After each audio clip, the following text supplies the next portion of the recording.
Šīs dienas tēma tātad ir atkārtojums pamatskolai. Tā ir neizbēgami saistīta ar elektroniku. Tēma ir elektriskā strāva. Jums ir jāatceras, ka elektriskā strāva ir saistīta ar elektrostatiskajām parādībām, ar to, ka lādiņš tiek pārvietots.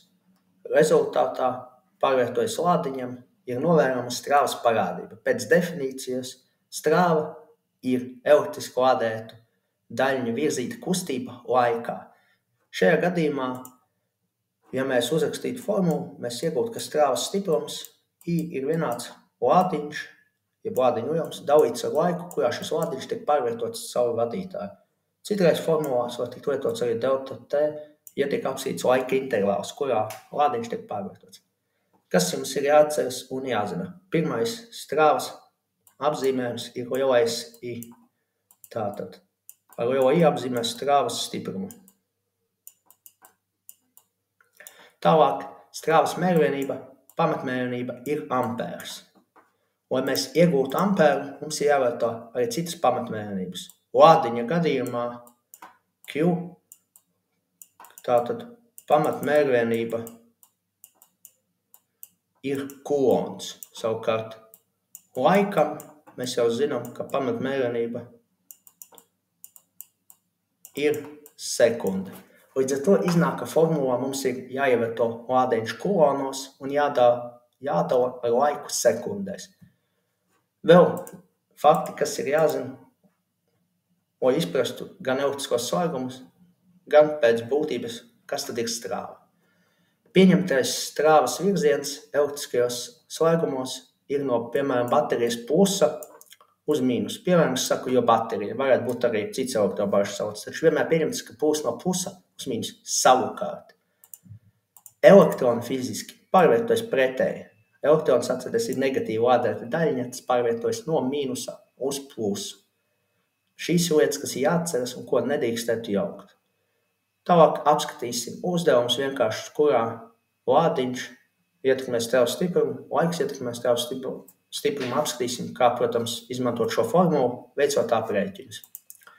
Pirmais piemērs. Jums ir zināms, ka caur vadītāju plūst kaut kādā laika intervālā, kur jānoskaidro 12 ampēru stipra strāva. Ir zināms, ka šajā laika intervālā caur vadītāju tiek pārvietots 6 kulonus liels lādiņš. Jums jānoskaidro, cik ilgs ir šis laika intervāls.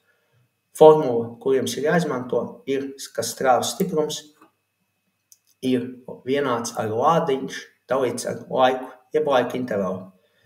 Tā kā mums laika intervāls, jeb laiks nav zināms, mēs pārveidot formulu to izsakam. Veicot divas palīgu darbības, pārveidot formulu, kur pirmajā mēs abas puses reizinām ar laiku, bet otrajā dalām ar strāvas stiprumu, mēs iegūstam, ka laiks ir vienāds lādiņš dalīts ar strāvas stiprumu. Tātad mēs iegūstam pēc formulas pārveidam šādu formulu. Tālāk mēs doto formulu izmantojam, lai aprēķinātu jau laiku. Ievietojot dotos lielumus lādiņu, kas ir pamata mērvienībā dots kulonos 6, formulā dalām ar pamatmērvienībā doto strāvas stiprumu ampēros 12, iegūstam, ka laiks, kurā šis 6 kulonu lielais lādiņš tika pārvietots caur vadītāju 0,5 sekundes. Ja mums uzdevumā, piemēram, prasīts atbildes sniegt milisekundēs, tad mēs pārveidojot iegūstam, ka tās ir 500 milisekundes. Pirmajā uzdevumā grūtākā daļa varbūt ir formula pārveidošana. Otrais uzdevums formula nav jāpārveido, atkal ir dots pamatmērvienības salīdzinājumam. Mēs redzam, ka mums ir tāda cita lādiņa vērtība, cita laika vērtība.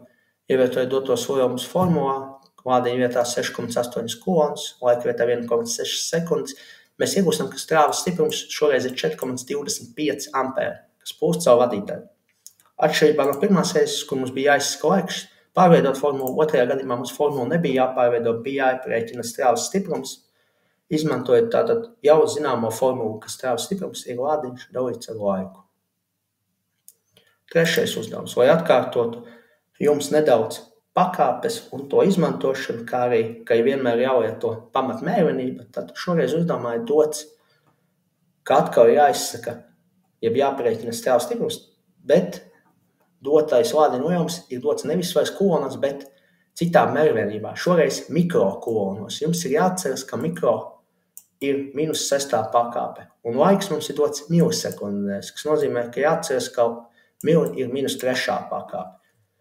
Tātad atcerieties, pakāpēm pierakstot skaitļus, ievietojot tātad pareizas pakāpes attiecīgi formulās. Jūs varat iegūt arī rezultātus pareizās pamatmērenībās. Šajā gadījumā, ja mēs dotos mikrokolonus izsakam kolonos, mēs iegūstam, ka tie ir 380 reiz 10 - 6 koloni. Un savukārt, ja laiku mēs pārvedam sekundēm, mēs iegūstam, ka 12 reiz 10 - 3 sekundes. Ievietojot dotos vēlams formulā, mēs 380 reiz 10 - 6 dalām ar 12 reiz 10 - 3 iegūstam laiku. Tātad, un kolonus lādiņu ievietot formulā, iegūstam strāvas stiprumu ampēros, pamatmērenībā, un piedevām normālu formā, es izsaku atbildi. Normāla forma nozīmē, ka jūs pierakstat rezultātu ar skaitu, kas ir lielāks par 0, bet mazāks par 10. Tātad šajā gadījumā 3,16 reiz 10 - 2 ampēri. Kas ir jāatceras un jāpiefiksē? Jums citos uzdevumos var prasīt arī izteikt, piemēram, biežāku laiku vai varbūt lādiņu, taču galvenais ir princips. Princips ir tāds, ja jums ir dota tātad šāda formula, jūs varat vienmēr viņu pārveidot. Pārveidošanas principu jūs varat noskatīties jau iepriekš manis izveidotajā video, kā var formulas pārveidot, bet ja atcerieties vienu vienkāršu lietu, ka vienmēr veicat pretējas aritmētiskas darbības tām, kādas redzamas formulā, ar tiem mainīgajiem, no kuriem vēlaties atbrīvoties, tad jūs zināt, ka formula visticamākais, ja nekļūdīsieties pārveidojumus, iegūsiet pareizi. Lai jums tātad šis pauktu atmiņā vēl viens uzdevums. Tātad šoreiz mums ir dots strāvas stiprums. Mums ir zināms, ka ir 2 ampēri. Mums ir zināms laiks 300 tātad mikrosekundes. Uzdevumā ir prasīts noteikti, cik liels lādiņš tika pārvietots caur vadītāju. Šo 300 mikrosekundžu tātad laikā, lai nodrošinātu 2 ampēru stipru strāvu. Kas ir jāsaprot, tātad formula mums ir atkal nemainīga, kur strāvas stiprums ir lādiņš dalīts ar laiku. No tās mums ir jāizsaka lādiņš. Tas tātad nozīmē, ka mums ir strāvas stiprums jāreizina attiecīgi ar laiku. Iegūsim lādiņu. Rezultātā mēs iegūstam, ka lādiņš ir 2 tātad ampēri reizināts ar 300 mikrosekundēm. Tas ir 300 reiz 10 attiecīgi -6. Mikroatgādini -6. pakāpe. Rezultātā mēs iegūstam, ka lādiņš ir 600 reiz 10 - 6 koloni, kas būtu, ja pārveidot uz citu mērenību, piemēram, 600 mikrokoloni.